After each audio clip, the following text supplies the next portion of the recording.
오늘 설교 제목은 뭐죠? 한나의 찬양시라고 정해봤습니다. 오늘 여러분이 읽으신 바로 1절서부터 10절까지의 내용이 한나가 불렀던 찬양의 시입니다. 성경에는 몇 개의 찬양시가 있죠. 신명기에 보면 모세의 찬양시가 있고요. 또 사사기에 보면 드보라가 불렀던 찬양시가 있고, 또 구약 성경에 넘어가게 되면은 신약 성경으로 넘어가게 되면 누가복음에 또 보면은 2장에 우리 마리아의 찬양의 시가 있고, 또 오늘 여러분이 읽으신 바로 우리 사무엘상의 한나가 하나님께 드린 아름다운 찬양의 시가 있습니다. 이 시를 언제 그가 이렇게 하나님께 드렸는지 보게 되면은 여러분이 잘 아시는 바와 같이 아기가 없어 정말 눈물을 흘릴 수밖에 없는 상황 가운데 놓였던 한나가 간절한 마음으로 주님께 기도를 드렸고, 또 주님께서 그 기도를 들어주시고 지난 1장 그 19절에 보게 되면은 집으로 돌아가 잠자리를 같이 했을 때 엘가나 남편과 잠자리를 같이 했을 때 여호와께서 한나를 기억하셨다라고 써 있게 되죠. 그 후에 잉태하여 아이를 낳고, 그 아이를 5살 정도까지 젖을 뗄 때까지 한나가 품에서 키우다 이제 주님께 서원한 대로 그 사무엘 어린 아들을 주님께 드리는 바로 그 순간에 주님께 드렸던 찬미의 시, 또 찬양의 시일 줄 믿습니다. 여러분, 시라는 것은 가장 압축된 단어로 가장 깊은 내용들을 표현하는 것이 시라는 장르일 것 같아요. 저 같은 경우에는 그래서 시를 잘 읽지도 못하고 한 번도 평생을 살며 시를 써본 적도 없습니다. 참 어려운 것 같아요. 어떤 시인이 그러시더라고요. 모든 사람들은 환난을 많이 겪게 되었을 때 비로소 시인이 될 수 있다라는 이야기들을 하는 것을 제가 들은 적이 있습니다. 오늘 한나가 수많은 그런 환난 가운데, 또 시련 가운데, 어려운 가운데 진정 그가 느끼고 경험한 것들을 아름다운 시로 옮겨서 우리에게 전해주고 있는 것 같습니다. 오늘 그 시의 내용을 봤을 때 여러분이 읽으신 바와 같이 한나가 만약에 시를 썼다라고 오늘 본문이 이야기한 것 같이 한나의 시로 읽는다면은 아마 큐티를 하시는 분들은 좀 의아하게 생각할 거예요. 여성이 쓴 시로는 조금 뭔가 이상하다. 또 한나가 만약에 썼다면은 틀림없이 고대 여성입니다. 그렇게 많은 교육적인 수준이 있었던 시대가 아니라는 거예요. 여성들이 큰 교육을 받지 않았던 시절에 어찌 이렇듯 뭔가 서사적인 내용들을 다룬 그런 시가 한나의 입술을 통해서 나올 수 있었을까라고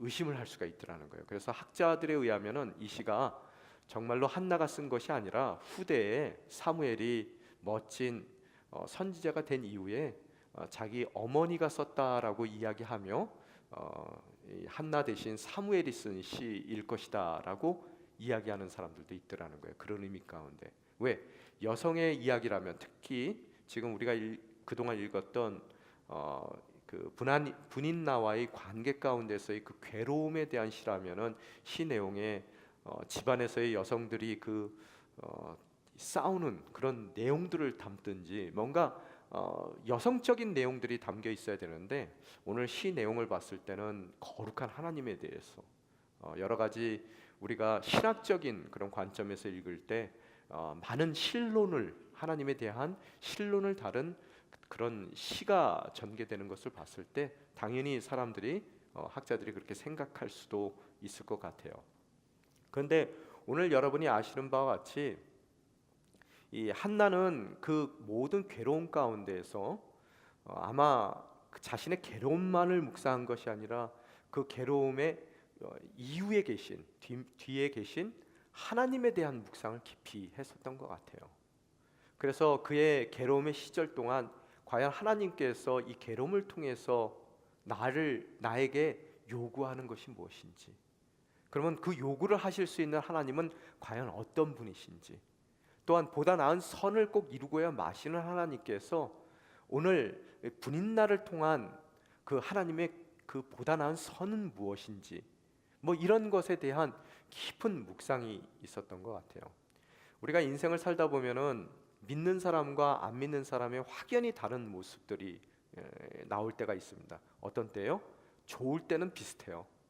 그런데 그 삶이 어려운 공경에 처했을 때, 또 시련을 겪을 때, 또 이렇듯 환난 가운데 있을 때 그들의 삶의 태도는 확연히 구분이 되더라는 거예요.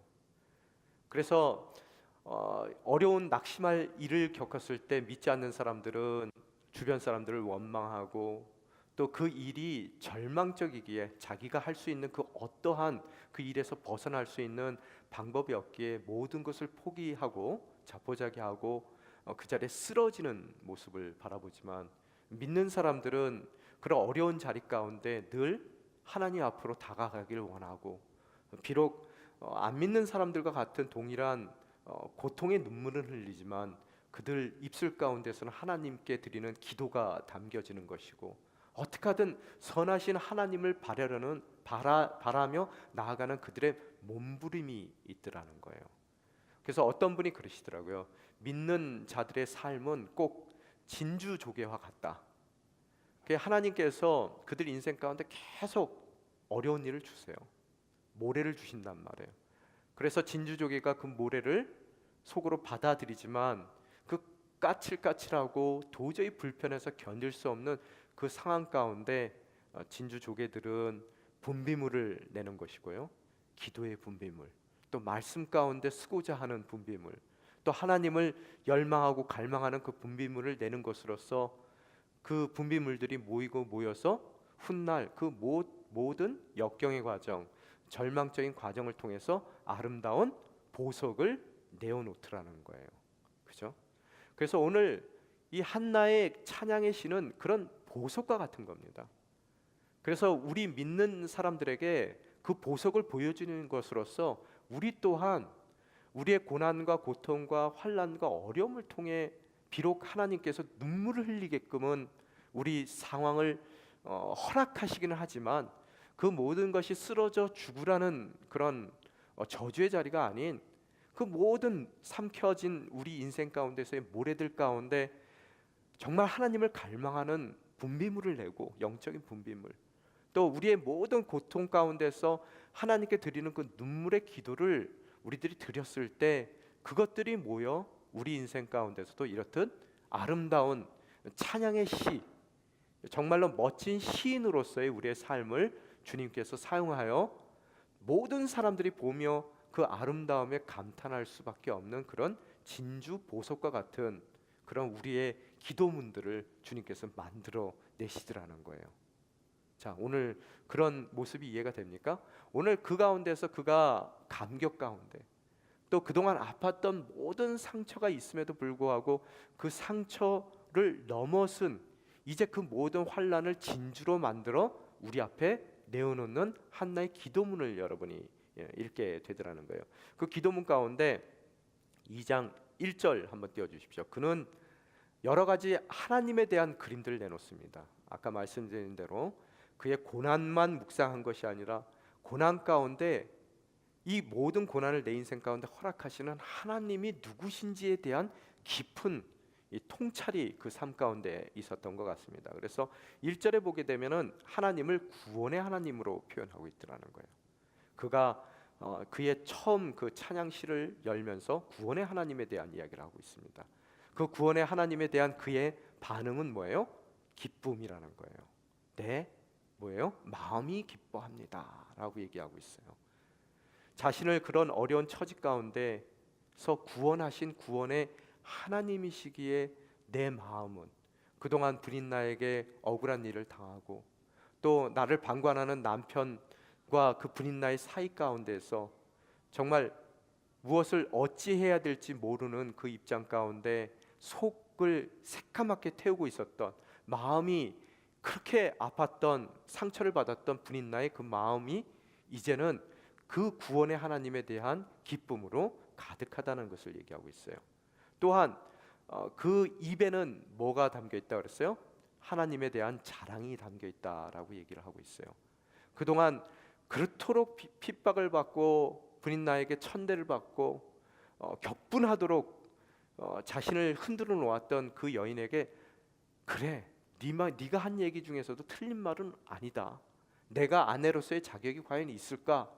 라며 정말로 자신을 돌이켜보며 한마디도 그 입술을 통해서 그 분인나에게 반대되는 이야기를 못했던 바로 그 입술 가운데 오늘 주님에 대한 자랑이 가득 차더라는 거예요. 왜요? 구원의 하나님을 그가 맞이했기 때문에요. 오늘 이렇듯 그의 응어리진 마음 가운데 기쁨이 차고 또 침묵할 수밖에 없었던 그의 입술을 통해 하나님에 대한 자랑을 내려놓는 바로 그 이유가 뭐냐 하면 자신에게 하나님께서 뿔을 높이셨다는 거예요. 자신의 뿔을.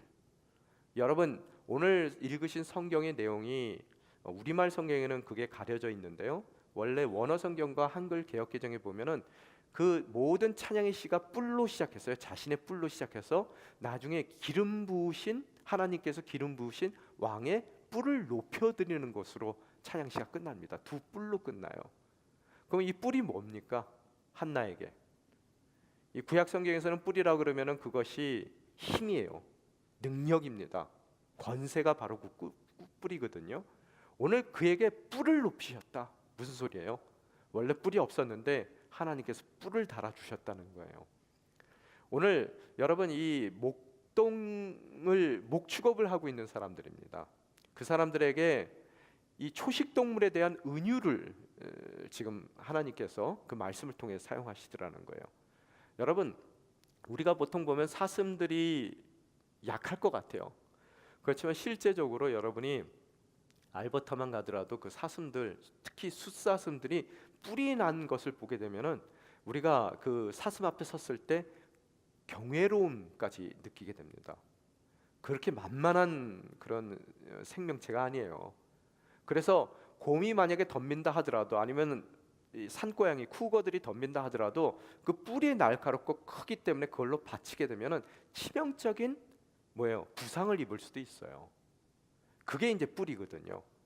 그런데 오늘 문제가 뭐냐 하면은 하나님을 믿게 된 우리 인생 가운데 하나님께서 그동안 우리가 세상을 살아오며 초식동물과 같은 우리 인생 가운데 서로 자기를 보호하겠다고 뿔을 세운단 말이에요.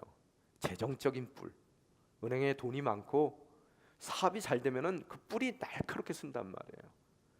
또한 내가 이 땅 가운데서 권세를 누리게 되면 그 어떤 누구도 감히 나에게 덤빌 만한 그런 마음을 먹지 못할 정도로 뿔을 날카롭게 세우고 크게 세운 그런 삶을 살았던 우리 인생 가운데 하나님을 믿게 되면 그 뿔들이 다 없어지더라는 거예요.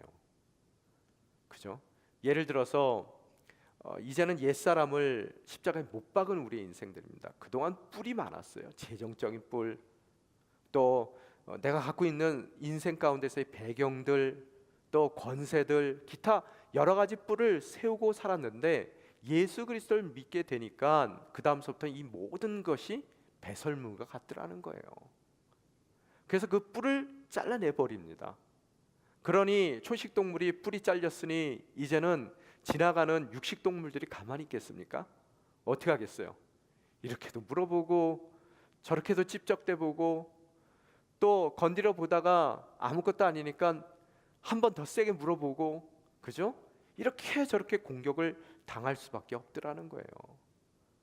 오늘 한나의 인생 가운데서도 자녀가 없었습니다. 자녀가 있었으면 그 당시에는 여성들에게 정말로 훌륭한 아들들을 여럿 낳기만 한다면 강한 뿔을 세우고 그 어떤 누구도 감히 근처에 못 올 수 있도록 철저한 방어를 하는 삶을, 아프지 않아도 되는 삶을 살 수 있었을 터인데 하나님께서 그 뿔을 안 주시는 거예요.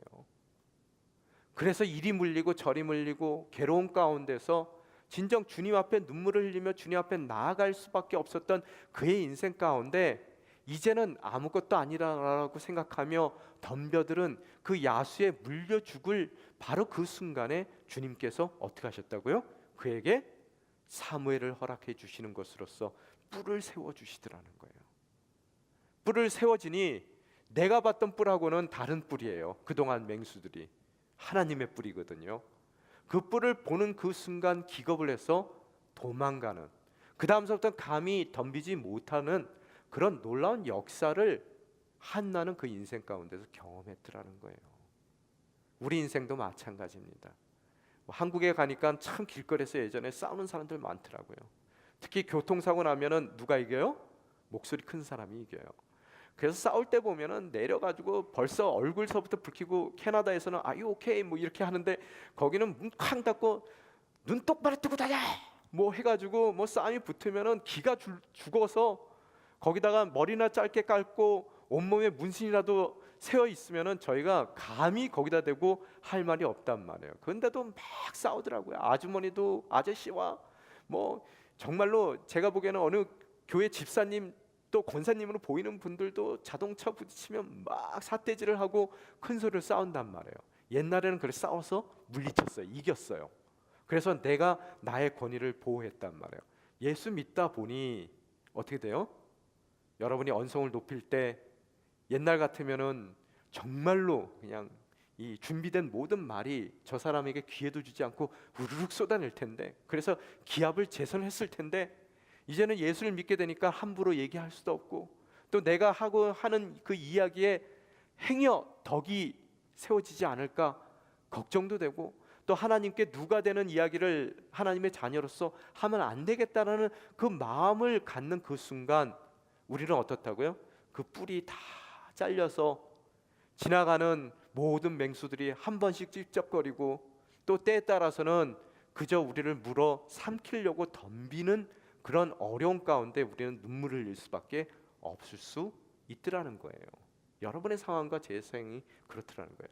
하나님께서 그 눈물을 통해 나의 어려움을 묵상할 뿐만 아니라 그 어려움 이면에 계신 주님을 묵상하게 하는 것으로서 깊은 묵상 가운데 여러분의 인생 가운데 그 마지막 순간 하나님의 뿔을 허락하시는 놀라운 이적과 기적을 통해 그 모든 여러분을 삼키려는 그런 맹수들이 기겁을 해 도망가는 그런 놀라운 역사를 여러분이 바라보게 되겠더라는 거예요. 그때 여러분의 입술 통해 여러분은 멋진 진주와 같은 이 한나의 찬양의 시를 우리 또한 하나님 앞에 드려드릴 수 있는 멋진 인생으로 주님께서 세워주실 줄 믿습니다. 오늘 바로 그 얘기를 하고 있어요. 그러면서 하는 얘기가, 그런 2절에 보니까 그런 하나님은 거룩한 하나님이라는 거예요. 그래서 그 하나님께서 거룩하다는 얘기는 구별됐다는 얘기고요. 그 다음에 써 있는 얘기가 뭡니까? There is none like you. 하나님과 같은 분이 없다는 거예요. Incomparable. 그죠? 이 소리가 다 무슨 소리입니까? 여러분, 세상에서는 우리가 회사들이 물건을 만들어낼 때 경쟁적으로 만들어냅니다. 삼성, LG 냉장고 갖고 얼마나 경쟁을 해요. 그죠? 요새는 속이 다 들이다 보이는 냉장고가 있더라고요. 제가 지나가다 보니까 여기 깜짝 놀랐어요. 야, 이런 게 다 있구나. 여러분, 그 속이 들이다 보이든 안 들이다 보이든 comparable 하다는 거예요. 그 물건이 그 물건입니다. 그래도 그들은 차별화된 물건을 보다 많이 팔기 위해서 자신의 상품을 차별화 전략으로 몰고 가더라는 거예요. 오늘 하나님의 거룩함이란, 구별됨이란, 그분이 비교 안 된다는 것은 그러한 같은 부류 가운데 조금 나은 얘기를 하고 있는 것이 아니라는 거예요. 하나님의 방법은요, 많은 땅바닥에 있는 길 중에서 또 다른 길을 내시는 분이 아니라, 하나님의 방법은 어떤 방법입니까? 물 밑으로, 바다 밑으로 길을 내시는 하나님이세요. 사람들은 보통 생각할 때 홍해 바다가 앞에 가라막혔을 때 주님께서 또 다른 육지에서의, 땅바닥에서의 길을 내실 거라고 생각하고, 그 길이 안 보일 때 하나님을 원망하고, 또 그 순간 모든 것을 절망하고 좌절하며 쓰러져 버리는 게 사람이거든요. 그렇지만 여러분이 하나님이 incomparable, 그분이 세상과 구별될 수밖에 없는 거룩한 하나님이라는 것은, 그분은 바로 출렁거리는 홍해 바다 밑으로 길을 내시는 하나님이시라는 거예요. 우리가 보이는 것은 출렁거리는 파도지만 그 밑에 하나님이 내신 마른 땅을 밟고 건너갈 수 있는 놀라운 하나님의 길을 바라볼 때 우리는 그분이 거룩하시다. 이 세상에 과연 그 어떤 누구와 그분을 비교할 수 있을까? 또한 2절에 나온 것 같이 우리 하나님 같은 반석은 없습니다라는 그런 진주와 같은 우리의 신앙의 고백을 우리의 어려운 현실 가운데 경험한 하나님을 통해 주님께 내어드릴 수 있게 되더라는 거예요. 자, 홍해바다 앞에 서 있는 게 감사한 거예요, 안 감사한 거예요?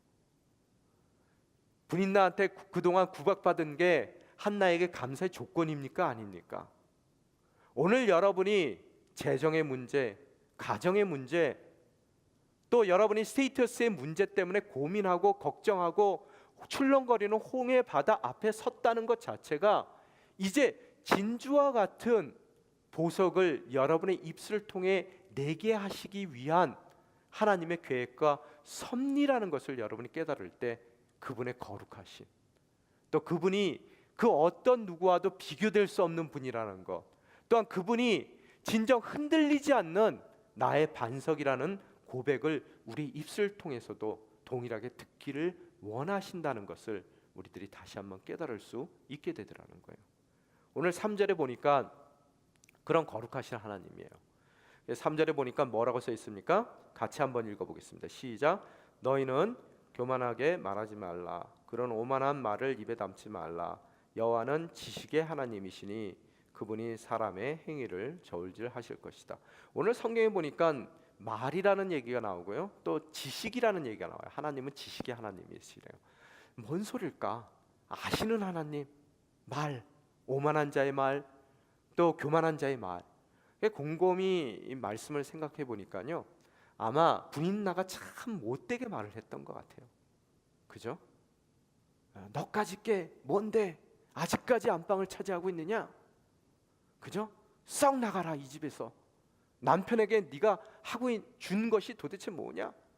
날 봐라. 뭐 이렇게 얘기했을 것 같아요. 그런데 거기다 한 가지 더 하면은 남편이 있으면 어떻게 했을까요? 저도 살다 보니까 옛날에 콩쥐팥쥐 이런 거 읽어보면은 그런 사람들이 있을까? 동화책에나 나오는 사람들이겠지 생각했는데 살다 보니까 너무나 다른 사람들이 있단 말이에요. 그죠? 그게 어떻게 했을 것 같아요? 한번 우리 드라마 같이 그려봅시다. 분인나가 한나하고 둘이 있을 때는 막 막말을 해요. 정말로 이 집에서 나가라고 얘기하고요, 너가 무슨 자격이 있냐라고 얘기하며, 그런데 엘가나만 있으면 어떻게 돼요? 형님 힘드시죠? 식사는 하셨나요? 아우 아까 우시는 거 모습 봤는데 식사를 못 하시던데요. 차려다 드릴까요? 여러분, 나가라는 얘기가 더 마음이 아픕니까? 형님이라는 얘기가 더 아픕니까?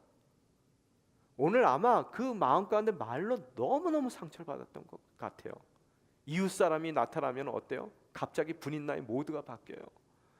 우리 형님이 빨리 아기를 낳아야 되는데 왜 하나님께서 주시지 않는지 몰라. 아마 숨겨놓은 죄가 좀 있는가 보지. 그 죄를 용서해 주길 원해. 난 뭐 이런 얘기하고요. 그죠? 누가 아신다고요? 지식의 하나님. 하나님은 다 아세요. 우리가 인생을 살다 보면 원통할 일이 참 많습니다. 어떻게 그래 말에 마술사들이 많은지. 밖에 나가면 뭐 얼굴이 확 변해서 그 다음서부터는 너무 선한 사람이에요. 상대적으로 한나의 입장은 어떻게 됩니까? 정말로 염치 없고 그 동서의 사랑을 받고 있음에도 불구하고 그 동서에게 눈길 한 번 안 주는 그런 나쁜 그런 한나의 모습, 그 한나만이 아는 그 괴로움 가운데 울부짖었을 때 하나님은 지식의 하나님, 모든 것을 아시는 하나님께서 그의 마음을 다 알고 계시고 그 악한 자의 말한 바에 대해 하나님께서 어떻게 하신다고요? 그 행위를 저울질 하실 것이라는 거예요. 여러 인생 가운데서도 하나님께서 여러분 삶에 막 모래를 집어넣으십니다. 그래서 너무너무 아파요. 그러면서 기도의 분비물을 냅니다. 그래서 그 모래를 쌓아 나가는 그 과정 가운데 정말로 여러분을 아프게 하는 왕모래가 바로 그 오만한 자들, 교만한 자들의 말이라는 거예요. 그것 때문에 우리가 괴로워할 때 한 가지 우리가 잊지 말아야 될 것은 뭐라고요? 하나님께서 그 모든 행위를 저울에 다실 거라는 거예요. 그 마음의 중심을 아시는 하나님, 그의 삶에 가장 깊숙이 숨겨져 있는 모든 동기를 아시는 하나님께서 그 동기에 맞게 그 모든 행위에 대한 저울을 달겠다는 말씀을 해주시더라는 거예요. 위로가 됩니까? 안 됩니까? 되죠? 가서 그래서 억울한 거 얘기할 필요 없어요. 하나님이 다 저울에 달고 있습니다. 오늘 그 얘기고요. 그 다음서부터는 4절, 5절에는 내용이 확 바뀌어요. 반전의 얘기가 나옵니다. 한나 인생에서도 이 반전이 나타나는 거예요. 자, 4절에 보니까 뭐라고 써 있어요? 용사의 활이 꺾였대요. 그리고 그 용사이가 그동안 어려움을 겪었던, 매번 얻어맞았던 넘어진 자는 힘으로 다시 그 허리띠를 둘렀다라고 나와요. 허리띠를 둘른다는 얘기는 이제 맞설 수 있는 모든 전쟁의 준비가 됐다는 얘기입니다. 그러나 활을 믿고 있었던, 인생의 그 자신이 갖고 있었던 세상적인 뿔을 믿었던 그 뿔은 이제 부러져 버렸다는 거예요. 그렇지만 하나님이 유일한 나의 뿔이었던 바로 한나의 인생 가운데서는 이제 앞으로 일어나는 모든 일에 대한 준비가 되어 있다는 거예요. 그러면서 5절에 보니까 이 반전의 역사가 또 일어납니다. 배부르던 사람들은 어떻다고요? 배고파질 거예요. 그래서 자기 품을 팔게 될 것입니다. 그렇지만 배고팠던 사람들은 어떻다고요? 이제 더 이상 배고프지 않게 될 거라는 거예요. 또한 더 보태는 것이 직접적인 얘기를 하고 있어요. 뭐예요? 잉태하지 못했던 여인은 7명의 자녀를 낳겠지만 많은 아들들이 있는 여인은 미약해졌습니다. 그죠? 그러면 한나가 7명 아들을 낳았어요? 아니에요. 나중에 보게 되면은 한나가 몇 명 낳습니까? 여러분 2장 21절에 보게 되면은요, 한나가 또 임신을 합니다. 하나님은 그런 분이세요. 거룩한 분이에요. 비교가 안 되는 분입니다. 그래서 임신을 하게 되는데 3아들과 2딸을 낳게 돼요. 그래서 총 몇 명이요? 6명을 낳게 돼요. 7명 아닙니다. 그러면 7명 이건 무슨 소리입니까? 7 무슨 소리예요? 완전의 수예요. 여러분 사무엘 하나만으로도 완전한 아들입니다. 한나에게 더 필요한 것이 없어요. 그럼에도 불구하고 하나님께서는 그에게 은혜를 베풀어 또 여러 자녀들을 더 낳게 해주시는 하나님이라는 거예요. 그죠? 그렇지만 어떻다고요? 미리 아들들을 가졌던 그 여인은 약해지더라는 거예요. 오늘 항상 우리의 입장이 바뀔 수 있다는 걸 생각하셔야 돼요. 어린아이들 볼 때 너는 어린애고 내가 지금 사회적으로 잘 나가니까 내가 너희들한테 함부로 해도 된다, 이게 아니라는 거예요. 왜? 조금 지나면은 나는 늙어지고 그 아이는 이제 사회적인 지위를 얻어가는 날이 있더라는 거예요. 그래서 교회에서 아이들 보면 맛있는 거 많이 사주세요.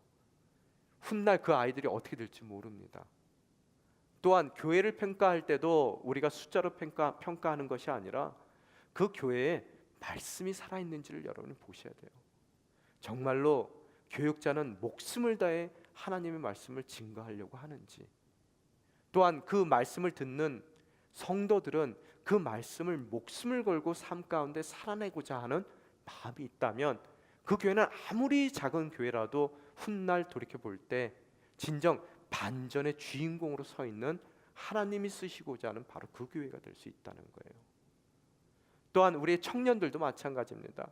아무리 지금은 직업이 없고 만약의 경우 학교도 제대로 못 가고 볼품 없고 그러더라도 그 아이들 마음 가운데, 청년들 마음 가운데 하나님의 환상을 보기만 한다면요, 하나님의 꿈과 비전을 바라보기만 한다면 아무리 그 입장이 가장 낮은 자의 입장에 놓여 있다 하더라도 하나님의 때에 그 인생들이 반전의 인생이 된다는 것을 오늘 성경은 다시 한번 말씀하고 있더라는 거예요. 여러분의 자녀들 밥 먹을 때마다 넌 언제 직장 가실래? 그죠? 너는 언제 시집 갈래? 요새 한숨을 막 내비는 분들이 좀 있으시더라고요. 그 마음 가운데 하나님의 꿈만 있다면 여러분은 그 자녀의 놀라운 반전을 경험하게 될 것입니다. 오늘 바로 그 말씀을 하는 거예요.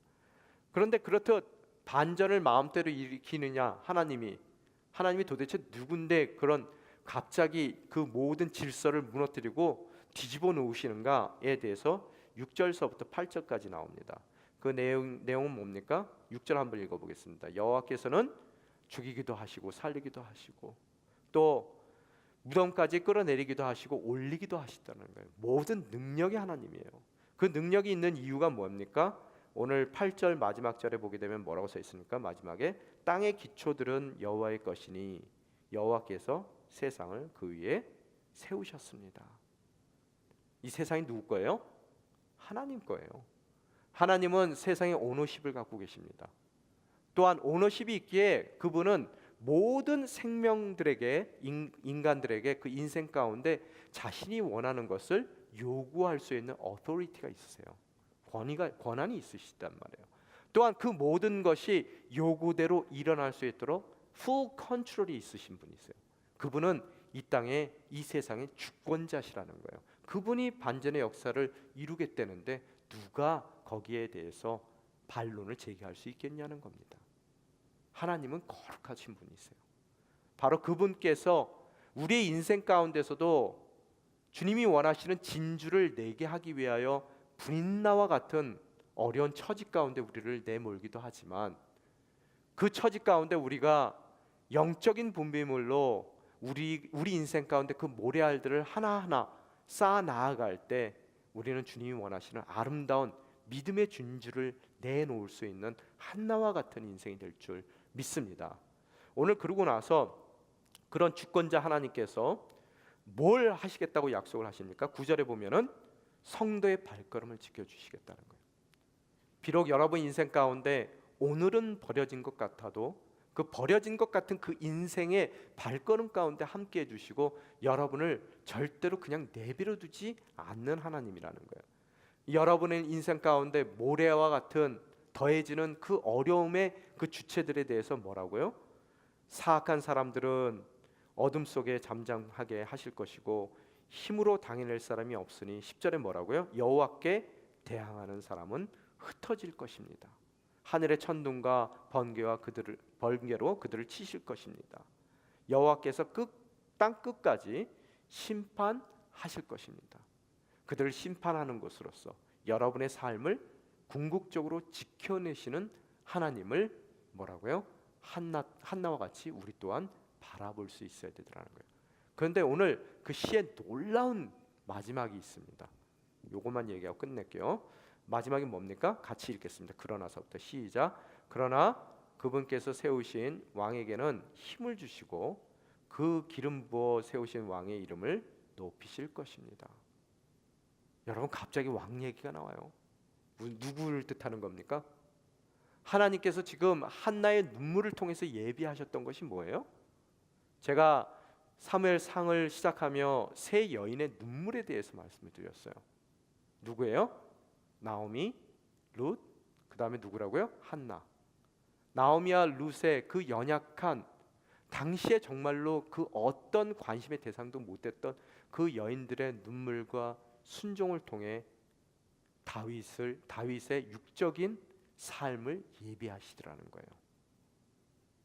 또한 오늘 한나의 눈물을 통해서 오늘 다윗이 진정 하나님의 기름 부은 자가 될 수 있는 영적인 왕으로서 권위 있는 자로서 하나님의 대리인으로서 세우기 위한 그 영적인 다윗을 세우기 위해서 오늘 한나의 눈물을 통해 사무엘을 예비해 나가시는 하나님을 오늘 그의 찬양의 시 가운데 그는 영감 가운데 받은 영감 가운데 감격 가운데 우리에게 전해주고 있더라는 거예요. 오늘 그 왕의 뿔을 높이실 거랍니다. 이 소리는 또 무슨 소리예요? 마지막 절에 보면 한글 개역 개정에 보면 뿔이라고 표현되어 있거든요. 여기 우리말 성경에 이름으로 표현됐지만 뿔이라고 표현되어 있는 그 뿔이 뭡니까? 바로 한나에게 사무엘이었던 것처럼 다윗의 후손 가운데 그 무너지는 인생들을 살아가는 그 왕족 가운데 그 어떤 누구도 다윗에게 허락된 그 이스라엘을 창대한 나라로 이끌어가는 그 일을 하는 자손들이 없어 그 뿔이 잘려진 상태로 고생하고 괴로웠던 이스라엘에게 누구를 허락하신다고요?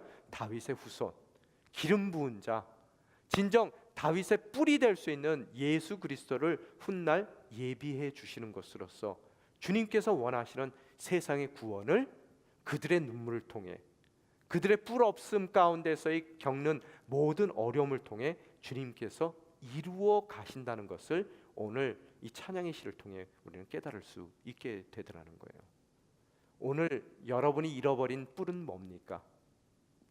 예수를 믿는 것으로서, 믿는 자로서 내가 예전 같으면은 저 정도는 게임도 안 된다라고 생각하지만 예수를 믿기에 주님 안에 덕이 되기 위해 또 하나님의 말씀 가운데 살아가기 위하여 여러분이 잘라낸 그런 세상적인 뿔은 무엇이냐는 거예요.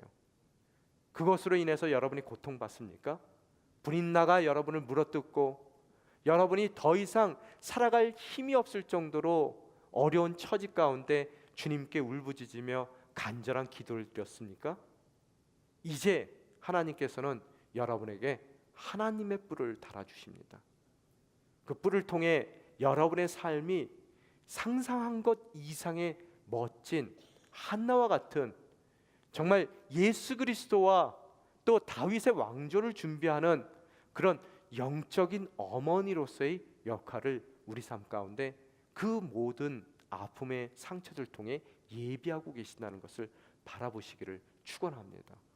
오늘 그 상황 가운데 진정 진주로 내 삶을 승화시키기 원하시는 주님의 섭리를 바라보며 그 아픔조차도 하나님의 축복으로 여기고 또 나의 아픔을 묵상하는 것뿐만 아니라 그 아픔 이면에 주님을 더욱더 깊이 있게 묵상하는 것으로서 오늘 여러분의 찬양의 시에 주인공이 될 수 있는 그런 복된 인생이 되시기를 주님의 이름으로 축원합니다.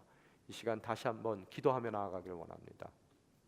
주님, 한나와 같은 인생 허락하여 주시옵소서. 그 인생이 영광의 인생이기도 하지만 그 영광으로 가기 위한 아픔의 순간이 있었습니다. 괴로움의 순간이 있었습니다. 행여 오늘 뿌리 잘린 것 같은 그런 어려운 가운데서 불인 나와 같은 그런 맹수들에게 뜯기고 물리고 상처받는 인생을 살고 있습니까? 주님, 그 모든 것을 통해 주님께서 이루실 선하신 뜻을 바라봅니다. 오늘 그 아픔 가운데 거룩하신 하나님, 그 어떤 누구와 비교할 수 없는 하나님, 또 우리의 신실한 반석이신 하나님을 더욱더 깊이 묵상할 수 있는 저희들 되게 도와주시옵소서. 저희 입술 가운데 훗날 사무엘을 우리의 손으로 주님 앞에 바치는 그날 우리 입술을 통해 감격의 또 찬양의 시를 주님께서 올려 받으실 줄 믿습니다. 그 시를, 아름다운 진주와 같은 그 시를 주님께 드리기 위해서 오늘 이토록 어려운 순간들 또 환난의 순간들을 저희들이 겪습니다. 그러나 그 순간 가운데, 어려운 가운데 좌절하지 않는 인생 되게 도와주시옵소서. 더욱더 주님의 주님 되심을 인정하며 오늘 저희 삶을 통해 다윗의 왕조를 준비해 나가시는, 또 저희 삶을 통해 예수 그리스도의 그 놀라운 구원의 은총을 준비하시는 주님의 원대한 꿈과 소망을 바라볼 수 있는 저희들 되게 도와주시옵소서. 함께 기도하며 나아가시겠습니다.